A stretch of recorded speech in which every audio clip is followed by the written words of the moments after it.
Welcome to be detail. दोस्तों, आज की वीडियो में बात करेंगे उत्तर प्रदेश सरकार द्वारा प्राइवेट स्कूल फ्री एडमिशन के अंतर्गत आरटी फॉर्म को आप किस तरीके से ऑनलाइन अप्लाई कर सकते हैं, क्या क्या नोटिफिकेशन में बताया गया है, कब से लेकर कब तक फॉर्म को अप्लाई किया जा सकता है एवं कौन कौन से डॉक्यूमेंट फॉर्म भरते वक्त चाहिए होगा। इसकी सारी जानकारी आपको इस वीडियो में देने का प्रयास करेंगे। उत्तर प्रदेश में आरटी फॉर्म 2024 का online apply link process start हो चुका है, जिसमें 4 चरणों में इस फॉर्म को भरा जा सकता है। प्रथम चरण में 20 जनवरी से लेकर 18 फरवरी 2024 तक ऑनलाइन फॉर्म को आप अप्लाई कर पाएंगे। जिला बेसिक शिक्षा अधिकारी द्वारा सत्यापन का जो कार्य है 19 से लेकर 24 फरवरी 2024 तक किया जाएगा और लॉटरी निकलने का जो डेट है 26 फरवरी 2024 से किया जाएगा। 6 मार्च से जो है स्टार्ट हो जाएगा एडमिशन प्रोसेस, और जो बच्चे एडमिशन प्रोसेस से वंचित रह जाएंगे उनके लिए द्वितीय चरण में फॉर्म अप्लाई का प्रोसेस 1 मार्च से लेकर 24 मार्च या 30 मार्च तक चालू रहेगा, और 1 से लेकर 24 अप्रैल या 7 अप्रैल 2024 तक जो है सत्यापन का कार्य किया जाएगा। 8 अप्रैल को जो है रजिस्ट्रेशन अर्थात लॉटरी निकलने का दिनांक रहेगा, और 17 अप्रैल से जो है सेकंड बैच आरटी का एडमिशन हो जाएगा। इस तरीके से 4 चरणों में जो है यूपी में फॉर्म भरे जाएंगे। तो यदि आप फॉर्म भरने में इच्छुक है, आपके बच्चे आरटी में एडमिशन लेना चाहते हैं, तो क्लास 1 के लिए एवं प्री प्राइमरी क्लासेस के लिए आप अपने नियर के नज़दीक के स्कूलों में, प्राइवेट स्कूलों में अपने बच्चे का आरटी फॉर्म भर सकते हैं। उसके लिए आपको आरटी यूपी की जो वेबसाइट है उस पर आना होगा, और उसका लिंक भी आपको हमारे वीडियो के डिस्क्रिप्शन में मिल जाएगा। यूपी में आरटी फॉर्म को ऑनलाइन अप्लाई करने के लिए आपको RT25 की वेबसाइट पर आना होगा। इसका लिंक आपको हमारे वीडियो के डिस्क्रिप्शन में मिल जाएगा। इसके होम पेज में आपको न्यू रजिस्ट्रेशन का एक ऑप्शन मिलेगा, ऑनलाइन एप्लीकेशन स्टूडेंट लॉगिन। इस पर आपको क्लिक करना होगा, और क्लिक करने के साथ ही आपके सामने कुछ इस तरीके का एक पेज ओपन हो जाएगा। यहाँ पे आप देख सकते हैं स्टूडेंट लॉगिन का ऑप्शन आएगा। यदि आप पहले फॉर्म भर चुके हैं तो यहाँ से आप लॉगिन कर सकते हैं। यदि आप पहली बार इस वेबसाइट में आए हैं और न्यू रजिस्ट्रेशन करना चाहते हैं तो आपको राइट हैंड साइड में न्यू स्टूडेंट रजिस्ट्रेशन का एक ऑप्शन मिलेगा, उस पर आपको क्लिक करना होगा, और क्लिक करने के साथ ही आपके सामने रजिस्ट्रेशन पेज ओपन हो जाएगा। यहाँ पे आपको सारी जानकारी फिल करनी होगी। जैसे सबसे पहले आपको यहाँ पे डिस्ट्रिक्ट सेलेक्ट करना होगा, उसके बाद आपको एरिया टाइप सेलेक्ट करना होगा। तो यदि आप रूरल ग्रामीण क्षेत्र में आते हैं तो रूरल सेलेक्ट करेंगे, यदि शहरी क्षेत्र में आते हैं तो अर्बन यहाँ सेलेक्ट कर पाएंगे। उसके बाद आपको ब्लॉक या टाउन सेलेक्ट करना होगा, जिस भी ब्लॉक से आप संबंधित हैं उसको आप सेलेक्ट करेंगे। उसके बाद आपको ग्राम पंचायत या वार्ड यहाँ पे सेलेक्ट करना होगा। तो जो भी आपकी ग्राम पंचायत है या वार्ड है उसको आप यहाँ से सेलेक्ट कर लेंगे, जिसका आपके पास एक के प्रूफ भी होना चाहिए। उसके बाद full name of the district, आपको अपने डिस्ट्रिक्ट का नेम यहाँ पे मेंशन करना होगा। जो भी आपका डिस्ट्रिक्ट होगा आपको यहाँ पे लिखना होगा। उसके बाद आपको यहाँ पे डेट ऑफ बर्थ यहाँ पे फिल करना होगा। तो डेट ऑफ बर्थ में आप ध्यान रखेंगे, जो भी बच्चे का आपका डेट ऑफ बर्थ होगा उसको यहाँ पे फिल कर देंगे। तो उसके अकॉर्डिंग आपको ये वेबसाइट बता देगा कि आपके बच्चे का एडमिशन किस क्लास में हो सकता है। यदि आपके बच्चे का एडमिशन क्लास में हो सकता है प्री प्राइमरी क्लासेस या क्लास 1 में, तब ये वेबसाइट आपको खुद ब खुद बता देगा। जैसे यहाँ पे हम 2017 का एक डेट मेंशन करते हैं, तो मेंशन करने के बाद ही आपको सामने यहाँ पे नीचे लिखा आएगा क्लास 1। तो 2017 जिसकी डेट ऑफ बर्थ है जिस बच्चे की, वो क्लास 1 में एडमिशन ले सकता है। इसके अलावा 2019 तक भी एडमिशन हो सकते हैं प्री प्राइमरी क्लास के लिए। ऑटोमेटिकली ये वेबसाइट आपको बता देगा कि आपके बच्चे का एडमिशन किस क्लास में हो सकता है। उसके बाद आपको यहाँ पे सर्टिफिकेट नंबर भी मेंशन करना होगा। यहाँ पे जन्म प्रमाण पत्र का जो सर्टिफिकेट नंबर है वो आपको मेंशन करना होगा। मोबाइल नंबर, जेंडर यहाँ पे सेलेक्ट करेंगे आप, जो भी बच्चे का जेंडर होगा। कैटेगरी यहाँ पे सेलेक्ट करना होगा, इसका आपका प्रमाण पत्र भी होना चाहिए।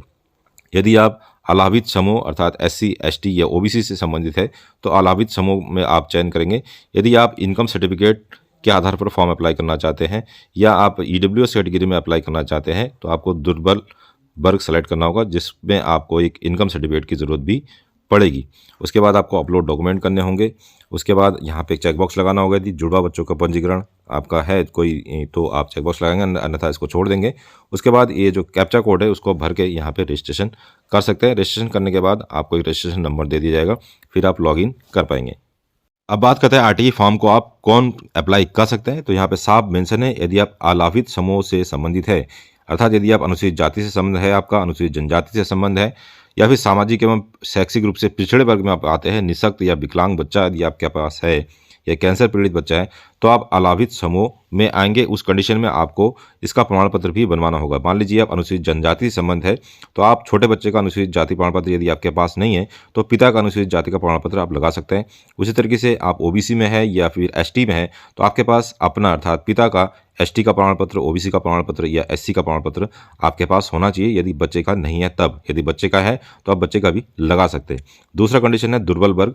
तो उपरोक्त यदि इस श्रेणी में आप नहीं आते हैं, अर्थात आप जो है जनरल कास्ट में आते हैं, तो आप जो है इनकम के आधार पर फॉर्म को अप्लाई कर पाएंगे। उस कंडीशन में आपको वार्षिक आय 1 लाख से कम का एक इनकम सर्टिफिकेट बनवाना होगा और तब जो कि आप जो है फॉर्म ऑनलाइन अप्लाई कर पाएंगे। इसके अलावा वृद्धावस्था एवं विधवा पेंशन प्राप्त करता यदि कोई महिला है तब भी आप बगैर इनकम सर्टिफिकेट के भी फॉर्म अप्लाई कर पाएंगे। रजिस्ट्रेशन कंप्लीट होने के बाद स्टेप 3 में आपको दोबारा से लॉगिन करना होगा। स्टूडेंट लॉगिन के अंतर्गत आपको स्टेप 4 में कुछ और बेसिक सी डिटेल्स फिल करनी होगी, जिसमें बच्चे के पिता का नाम, माता का नाम फिल करना होगा। अल्टरनेटिव मोबाइल नंबर आप दे सकते हैं। आईडी एंड एड्रेस के रूप में यदि आपके पास कोई आईडी प्रूफ है, जैसे वोटर कार्ड है या आधार, तो आप उसकी जानकारी दे सकते हैं। करंट एड्रेस में आपको अपने घर का पता का एड्रेस भरना होगा जहाँ भी आप रहते हैं, और उसके रिगार्डिंग आपके पास डॉक्यूमेंट भी होना चाहिए। और उसी तरीके से वार्ड की जानकारी आप देते हैं तो वार्ड की जानकारी का आपके पास प्रूफ भी होना चाहिए, तभी जो है आपका फॉर्म एक्सेप्ट हो पाएगा। स्टेप 5 में आपको कुछ चीज़ें अपलोड करनी होंगी, जिसका जो साइज़ है 100 KB से कम होना चाहिए। इसमें स्टूडेंट की इमेज आपको अपलोड करनी होगी।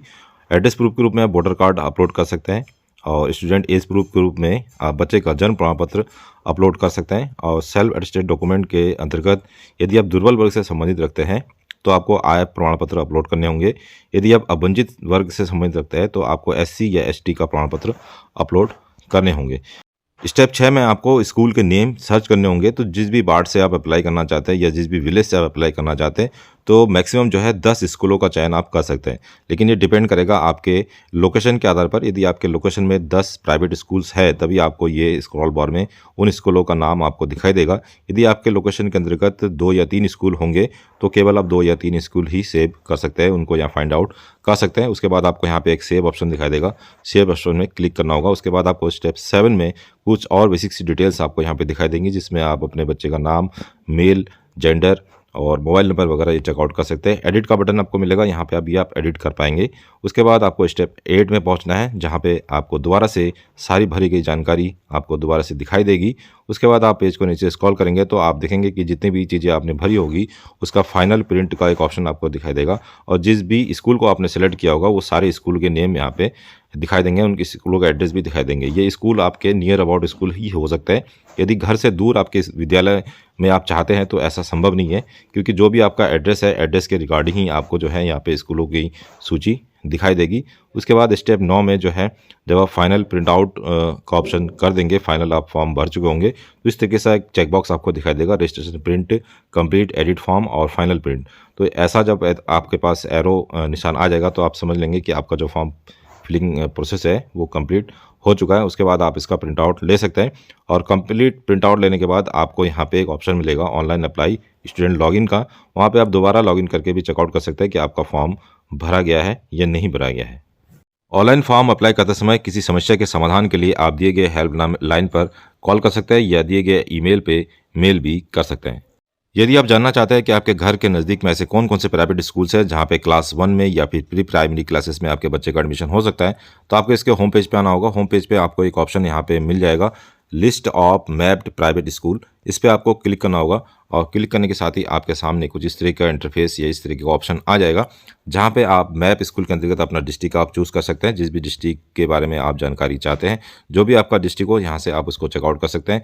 उसके बाद एरिया टाइप आपको सेलेक्ट करना होगा, जिस भी एरिया से आप बिलोंग करते हैं उस एरिया टाइप में आपको एरिया टाइप अपना सेलेक्ट करना होगा, और तत्पश्चात जो है आप अपने नज़दीक के स्कूलों को फाइंड कर सकते हैं। यहाँ पे एरिया टाइप में जो भी आपका एरिया हो, जैसे ग्रामीण क्षेत्र में रूरल और शहरी क्षेत्र में अर्बन, आप यहाँ पे सेलेक्ट कर सकते हैं। उसके बाद आपको अपना ब्लॉक सेलेक्ट करना होगा और ग्राम पंचायत या फिर वार्ड सेलेक्ट करना होगा।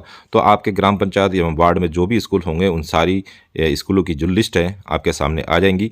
यह भी जानकारी आपको मिल जाएगी कि किस स्कूल में कितनी सीट्स है और किस स्कूल में क्लास 1 की कितनी सीट्स है, नर्सरी या प्री प्राइमरी में कितनी सीट्स है। इसकी सारी जानकारी आपको अपने नज़दीक के स्कूलों की मिल जाएगी। तत्पश्चात आप जो है स्कूल यहाँ से सेलेक्ट करके फॉर्म को ऑनलाइन माध्यम से अप्लाई कर पाएंगे।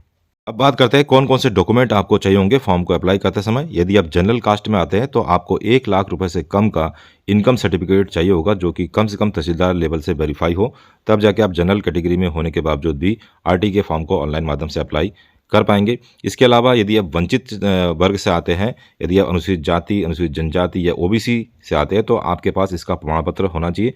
प्रमाण पत्र चाहे आपके बच्चे के नाम का बना हो या आपके पेरेंट्स या फिर पिता के नाम से बना हो या फिर माता के नाम से बना हो, यदि सिंगल पेरेंट्स है तो उस कंडीशन में आपको इन तीनों में से किसी एक का प्रमाण पत्र चाहिए होगा। इसके अलावा यदि आप ट्रांसजेंडर है, एचआईवी से पीड़ित कोई बच्चा है, तो उसका भी प्रमाण पत्र के आधार पर आप वंचित वर्ग में भी फॉर्म को अप्लाई कर पाएंगे। कई बार पेरेंट्स के सामने ये समस्या आती है कि वो रहने वाले तो यूपी के हैं, लेकिन जॉब वगैरह जो है दिल्ली या फिर नोएडा या फिर किसी और स्टेट में करते हैं। तो उस कंडीशन में जो है पते का जो प्रमाण पत्र होना चाहिए वो आपका वहीं का होना चाहिए जहाँ के लिए आप फॉर्म अप्लाई करना चाहते हैं। मान लीजिए आप यूपी के निवासी हैं और यदि आप दिल्ली से फॉर्म अप्लाई करना चाहते हैं तो ऐसा संभव नहीं है। यदि आप यूपी के निवासी है तो आप यूपी के जो आपका मूल निवास है, जहाँ का आपका सारा डॉक्यूमेंट बना है, वहीं से आप फॉर्म को अप्लाई कर पाएंगे। अदर स्टेट में यदि आप जॉब कर रहे हैं तब अदर स्टेट में आप अप्लाई नहीं कर पाएंगे, क्योंकि यहाँ पे कंडीशन है पते के प्रमाण पत्र के आधार पर ही आपको अपना विद्यालय सर्च करने का ऑप्शन मिल पाता है। तो पते के रूप में आप क्या यूज़ कर सकते हैं, राशन कार्ड में यदि बच्चे का नाम हो माता पिता के साथ तो आप राशन कार्ड का यूज़ भी कर सकते हैं। हो सकता है कुछ कंडीशन में ये अलग भी हो सकता है।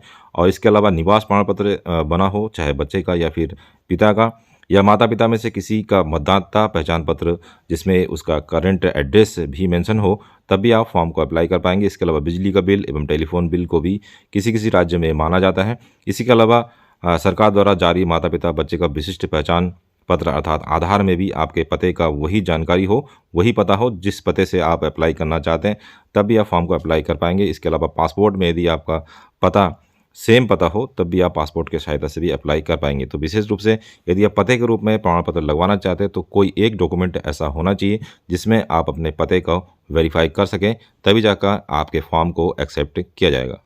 आयु की बात करें तो जहाँ तक मेरी जानकारी है आयु की जो गणना है 31/3/2024 से की जाएगी। तो 31/3/2024 तक यदि आपके बच्ची की जो उम्र है 4 से लेकर 6 वर्ष के बीच में होती है तो प्री प्राइमरी क्लासेस में आप फॉर्म को अप्लाई कर पाएंगे। जैसे ही आप रजिस्ट्रेशन फॉर्म भरना स्टार्ट करते हैं तो वहाँ पे आपको बता दिया जाता है कि आप फॉर्म अप्लाई कर पाएंगे या नहीं कर पाएंगे। इसके अलावा यदि आप क्लास 1 में अप्लाई करना चाहते हैं तो 31/3/2024 को बच्चे की जो उम्र है 5 से लेकर 7 वर्ष के बीच में होनी चाहिए, तब जाके जो बच्चे का फॉर्म है क्लास 1 में एक्सेप्ट किया जाएगा। तो दोस्तों ये था आज का वीडियो। इस वीडियो के रिगार्डिंग कोई और जानकारी आपको चाहिए तो मैं कमेंट कर सकते हैं या फिर वीडियो के डिस्क्रिप्शन में आपको हमारा टेलीग्राम और व्हाट्सएप का संपर्क सूत्र मिल जाएगा, उसे भी ज्वाइन कर सकते हैं। मिलते हैं नेक्स्ट वीडियो में, तब तक के लिए अपना ध्यान रखिए। बाय बाय, जय हिंद।